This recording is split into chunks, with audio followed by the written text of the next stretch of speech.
Do you know that every year 73 million abortions take place worldwide? That's like the entire population of a country choosing to end a pregnancy.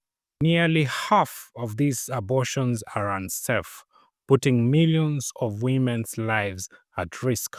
Why is this happening, and what can be done to change it? Let's break it down and explore the facts, the risks, and the solutions. Abortion is one of the most common health procedures in the world. In fact, 6 out of 10 unintended pregnancies end in abortion.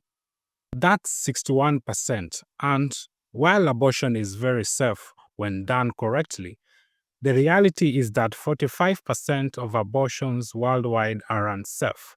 This means they are performed by untrained people using dangerous methods or in unsanitary conditions.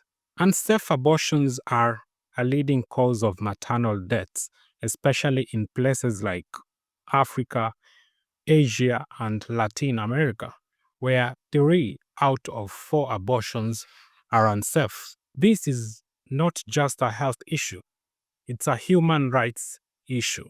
Women deserve access to safe, respectful, and affordable care, but too often they face barriers that force them into risky situations. Let us look what makes an abortion safe.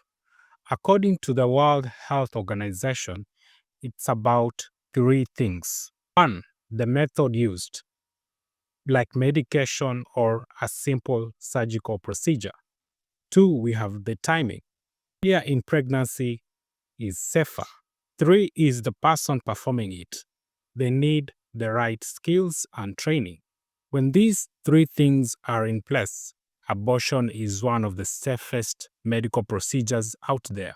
In fact, the risk of death from a safe abortion is less than 1 in 100,000. But when these conditions are not met, the risks skyrocket.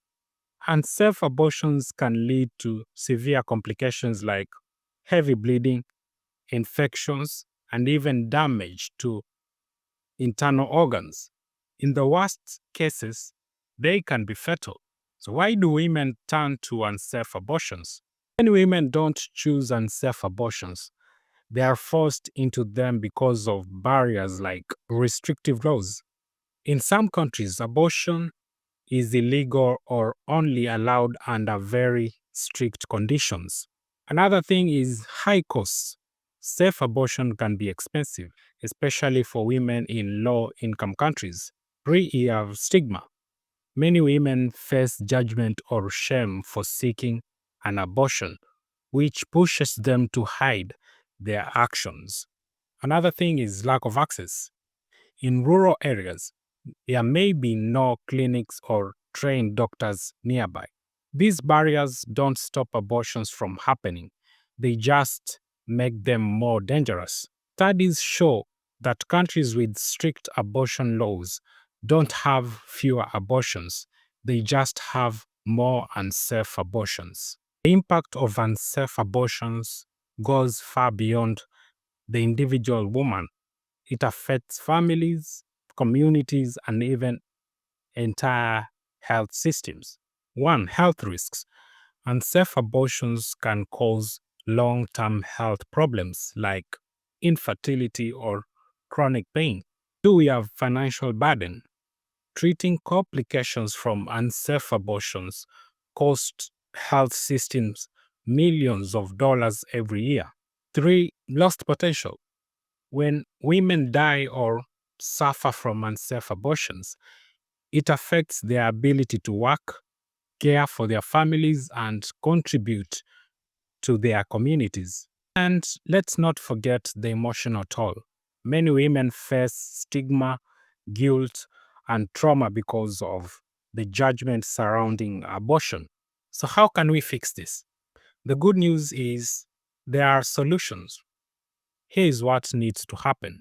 1, we need to have better laws and policies. Countries need to update their laws to make abortion safe. If necessary, I know this is controversial, legal, or accessible. 2. Education and information.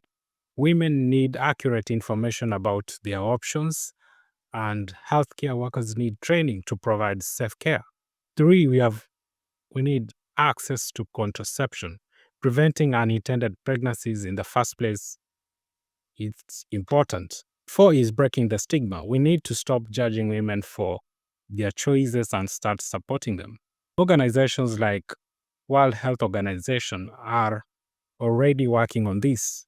They have created guidelines for safe abortion care and are helping countries improve their health systems. But change also starts with us by taking hold. At the end of the day, abortion is not just a medical issue. It's about choice, safety, and dignity.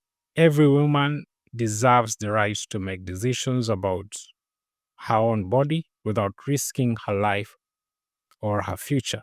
So, thanks for watching, and don't forget to like, comment, and subscribe for more videos like this. Let's keep the conversation going. See you next time.